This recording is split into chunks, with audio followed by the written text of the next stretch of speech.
da mulher que eu sou hoje. E aí, eu falei pra ela, entrou um menino conhecido nosso na igreja e a gente falou, vamos ver quem pega primeiro? Fizemos uma aposta. Ela tava de boa porque ela sempre ganhou todas as apostas. E eu nem esperava ganhar. Só que, tipo, não sei, eu vou contar mais à frente. Só que aí, ele escolheu ficar comigo. E aí acabou. Acabou a amizade, começou o inferno, a garota começou a me perseguir, começou a me expor dentro da igreja, porque eu acabei perdendo a virgindade com esse garoto. Me arrependo, porque eu fiz não por amor, não porque eu queria perder, mas eu fiz com ódio de Deus. Eu quis, ser aquela filha rebelde contra Deus. E aí eu dei de bandeja a minha virgindade para um idiota que não merecia. Perdi a amizade porque não era sincera, porque foi o que eu falei pra ela. Uma vez que você larga uma amizade por peru, essa amizade ela não é verdadeira. E aí ela começou a me perseguir. Eu tirava fotos pra ele, que sensuais. Ela achou essas fotos na casa dele, mostrou, na igreja pra minha mãe, não sei se mostrou pra mais pessoas. Eu tive que mudar de igreja, eu tive que mudar de bairro, eu mudei de e-mail, eu mudei de endereço, eu mudei a minha vida pra me afastar de tudo isso. Mas antes de mudar, eu fiquei 2 anos nesse relacionamento, melhor, nesse trio amoroso, porque ele pegou as duas, tá? Ele pegou ela e pegou a mim, não sei se tirou a virgindade das duas. Acredito, não sei, não posso falar que ela era virgem ou não, porque eu não sei. Eu só sei que ele botava uma contra a outra e ele começou a me humilhar na cama, falando, você chupa muito mal, ela chupa melhor do que você, fulano faz melhor do que você, e aquilo ia me destruindo por dentro. Foi um relacionamento abusivo, doloroso, difícil e que me transformou em um lixo humano. Eu via as traições dele, eu aguentava as traições dele, eu fazia tudo calada. Até que um dia ele encontrou comigo na rua, eu de cabeça baixa, porque desde então eu só andava na rua de cabeça baixa. Ele segurou o meu queixo, levantou e falou, você não tem que andar de cabeça baixa. Levanta essa cabeça, porque é assim que você merece viver. E aquilo entrou, sabe, no meu coração. Eu falei, cara, é verdade, eu mereço. E aí, estrategicamente, eu, Daniele, virei a melhor amiga dele. Ouvi tudo calado. Ah, você foi fria? Sim. Eu precisava ser fria para eu poder mudar, para eu poder sair daquela situação. Então eu aguentava calada tudo. E ouvia ele dizendo que comia ela, ouvia ele dizendo que ele comia várias jovens para tirar a virgindade, porque tem aquela paixão de amor de pica quando você perde a virgindade. Ele contando várias histórias, e uma delas é uma menina que meu irmão gostava. E meu irmão contou pra mãe dela, a mãe dela foi na casa desse rapaz, quebrou a janela, quebrou tudo, e ele, pra se vingar do meu irmão, foi atrás de mim na igreja pra tirar minha virgindade. Quando eu descobri tudo isso, gente, eu falei, não acredito, vamos dar o troco? E quando eu me mudei, a gente passou a ter contato de novo, porque ele foi atrás de mim. E aí eu fiz com ele de um jeito como ele nunca fez na vida dele. Eu dei pra ele como eu nunca dei pra ninguém. Até porque todo mundo sabe que eu não gosto de anal. E, foi só anal. Mas dei com prazer. E aí No dia seguinte, ele que demorava semanas, 1, 2 semanas pra me procurar, no dia seguinte ele me mandou mensagem. Só que no dia seguinte eu conheci meu ex-marido. E aí eu falei pra ele, não me procura mais, querido, agora eu sou uma mulher comprometida. Vida seguiu. Meu ex-marido, chamador de Kombi, falava problema. Mas eu tava com medo de morar sozinha, tá? Eu morava numa vila onde eram 3 casas. A casa da frente era uma senhora com uma família. A casa do meio era eu e a casa dos fundos era o pai dessa senhora que vivia bêbado, né? E quase não parava em casa. Quando parava, tava muito bêbado e chegava muito tarde. A vizinha da frente se mudou. E eu entrava numa vila enorme, tudo escuro, sozinha. E os meninos da rua ficavam manjando o horário que eu saía, que eu chegava, ficavam me vigiando. E eu morava perto de comunidade. Só depois que eu descobri que eu morava perto de comunidade. E eu fiquei com muito medo, mesmo. Principalmente quando eu passei, o cara falou, você tá atrasado. Cara, aquilo, né, me desesperou. Então, quando eu conheci meu ex-marido, que ele falou, ai, daqui não saio, daqui ninguém me tira, né? Entrou com uma sacolinha plástica, com as roupinhas dele, uma pulseirinha, né? Aquelas bem de hippie, na época, que todos nós, adolescentes, usávamos. E, não lembro, acho que tinha luzes, alguma coisa assim. Eu sei que não era meu perfil. Tanto que todas as minhas amigas zoaram muito falando, nossa, achei que você fosse casar com advogado, achei que você fosse casar com um médico. Falei, não, casei com chamador de Kombi. E ele entrou na minha casa, eu deixei ele ficar porque eu tinha medo, né, de invadirem a minha casa, de fazerem alguma maldade comigo. E aí eu falei pra ele, olha... Aí ele me contou, né, que ele fazia coisas erradas, que ele era envolvido com coisas erradas. Eu falei pra ele, olha, eu não vou te julgar. Minha família fazia tudo isso. E se você quiser mudar, eu vou te dar uma oportunidade. Eu quero voltar pra igreja, eu quero voltar pras minhas funções. Você arruma um emprego de carteira assinada, decente, e a gente casa. E aí ele procurou vários empregos, não conseguia, até que ele chegou olhou pra prova, que ele tinha fobia de prova, e falou assim, olha... Eu não sei escrever isso aqui, não sei fazer nada disso aqui, mas eu sei o trabalho, me contrata? Aí o cara foi lá, contratou ele, casamos. E daí a gente viveu a vida, fomos pra igreja. Só que assim, eu quis que ele mudasse. Eu quis que ele fosse exatamente como eu queria, né? Eu botei cordãozinho... Eu botei pulseirinha, né, diferente nele, vesti ele, né, de social, esporte fino, fiz ele ter outros gostos, a conhecer outros lugares, a viajar, porque eu tinha acabado de ser promovida, então eu tava ganhando muito bem, muito bem. E aí eu lembro que nesses anos eu tava grávida, fazendo a declaração de imposto de renda. E eu falei, caraca, eu pago 5 mil por ano num aluguel, meu Deus, eu posso comprar o que é meu? E aí eu orei, pedi a Deus, falei, cara, eu quero o que é meu. E não tinha R$1, não tinha R$1, eu tinha 4.500 no fundo de garantia.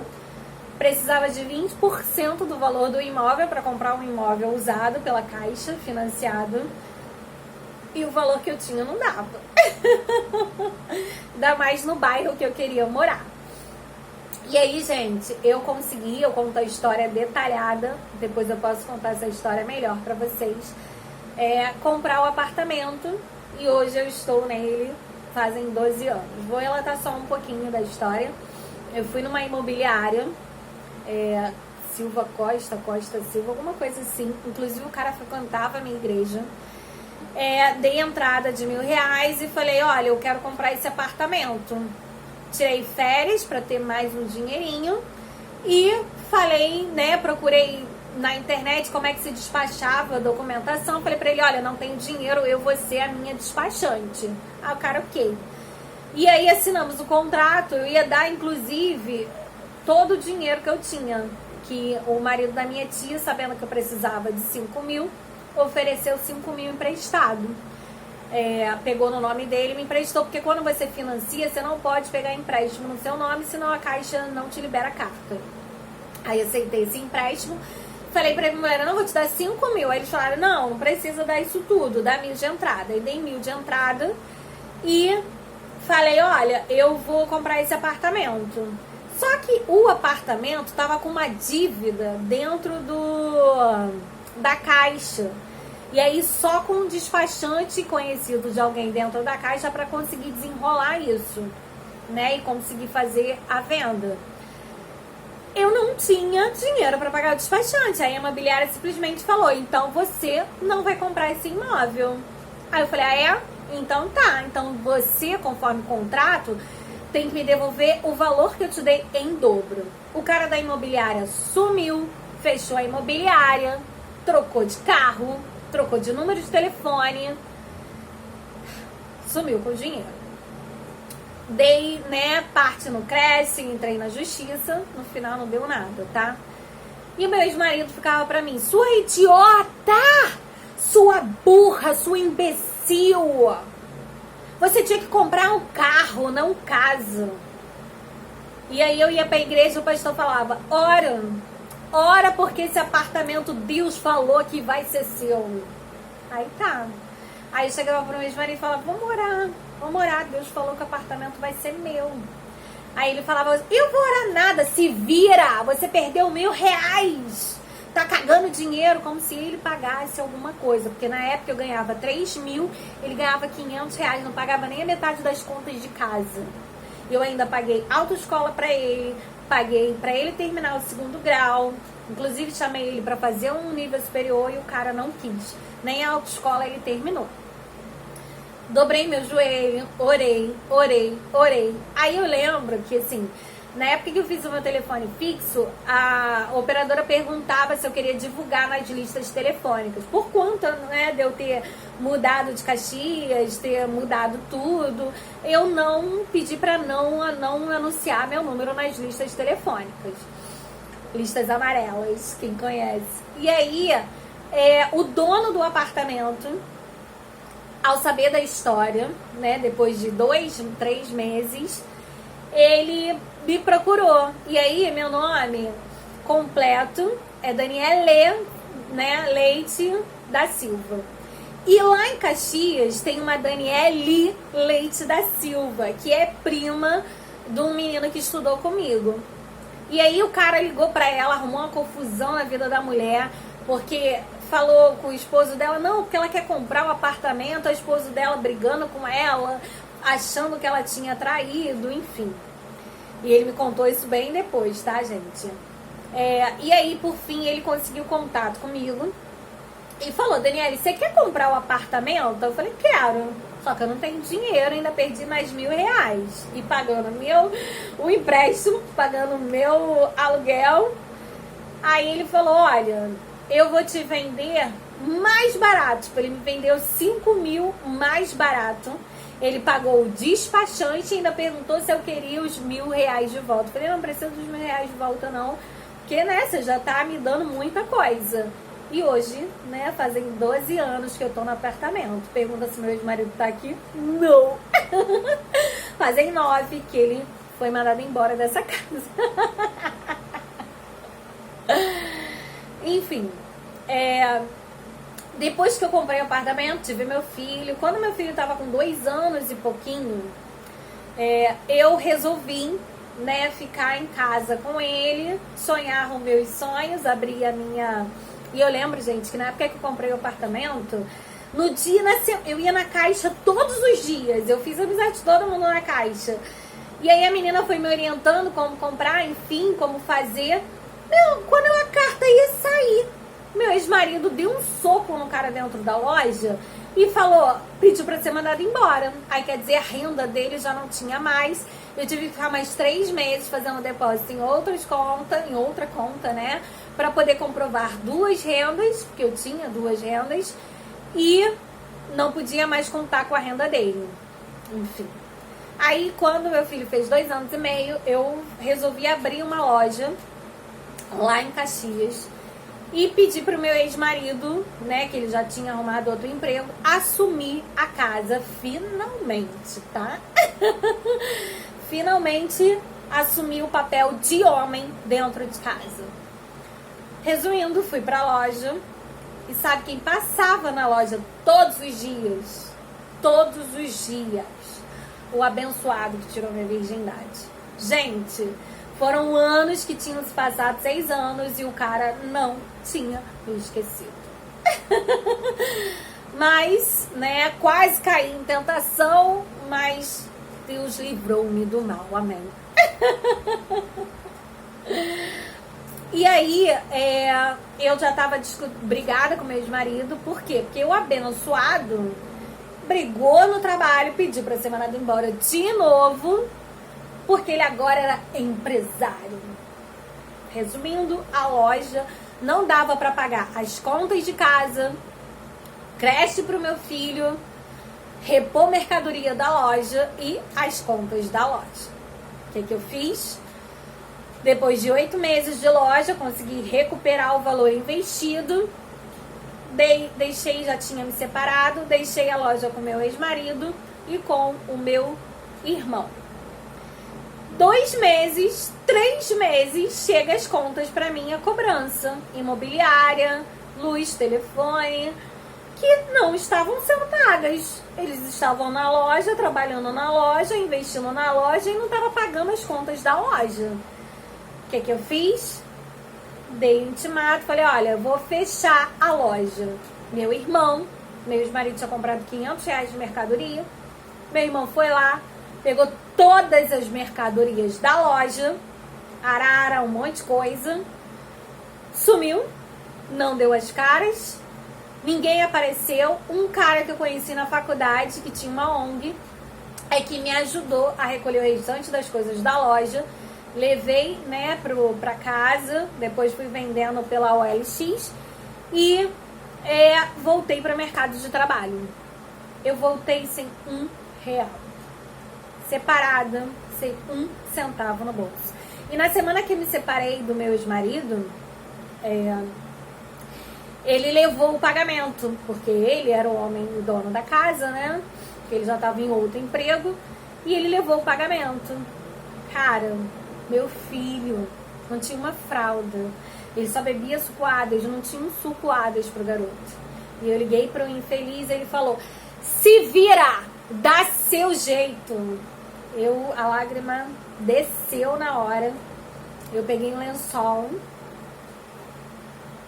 enrolei no meu filho, nas perninhas dele, pro garoto não assar de madrugada. Aí levantava toda hora para ele poder fazer o xixizinho dele, para não ficar assado. Um colega de trabalho, que assim, 2 dias depois eu ia receber, pegou um empréstimo, o nome dele é Cleiton Rabelo. Ele tinha trabalhado comigo numa outra empresa, eu tinha colocado ele nessa empresa que eu entrei. Ele pegou um empréstimo no nome dele, sem eu pedir, me emprestou para eu ir pagando de pouquinho. Então eu pagava o empréstimo dele, eu pagava as contas da loja, eu pagava as contas de casa. Eu fiquei no fundo do poço. Mas quando o Cleiton fez o empréstimo, ele me tirou, sabe, assim, do fundo mesmo. Até hoje, eu sou extremamente grata ao Cleiton por esse gesto que mudou a minha vida, que me fortaleceu como mãe e como mulher. Depois disso, eu estava já em depressão, muito mal. Eu não conseguia olhar para minha casa, que estava toda rabiscada, suja, o taco todo comido, tudo corroído. E eu não conseguia. Eu entrava na minha casa deprimida, eu estava, mais deprimida eu ficava. Aí eu lembro que uma vizinha, né, o nome dela é Paulinha, ela tomava conta do meu filho e ficava com a chave.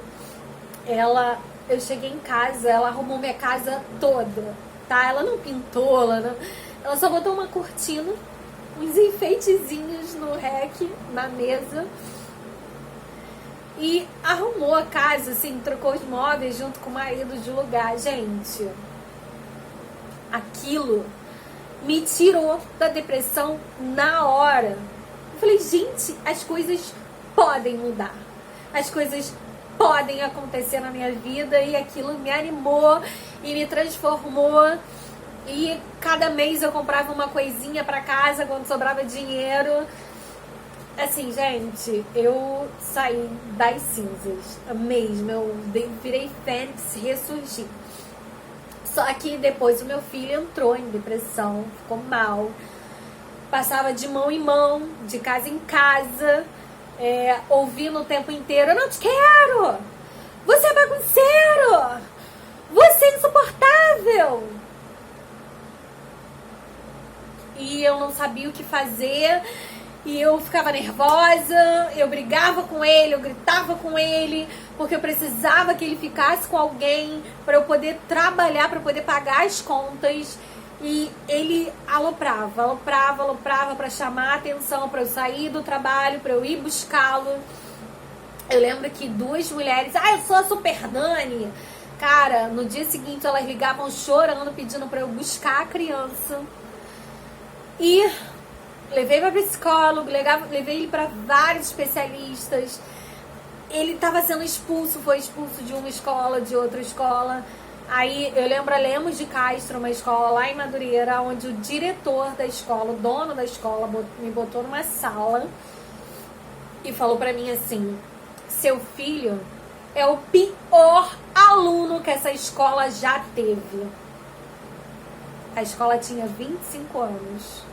Ele estava falando de uma criança de 4 anos e pouquinho, que tinha acabado de assistir dentro do pátio daquela escola a mãe dele sendo agredida pelo pai. Ele queria que ele tivesse qual tipo de comportamento? Me obrigou a levar pro neuro, a dar remédio ao meu filho.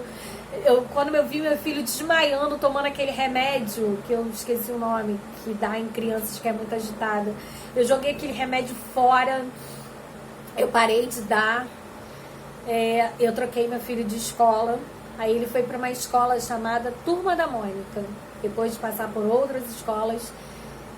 Uma escola menor, simples, indicada pela minha vizinha Paulinha. E eles receberam meu filho com um amor incrível. Tiveram todo o carinho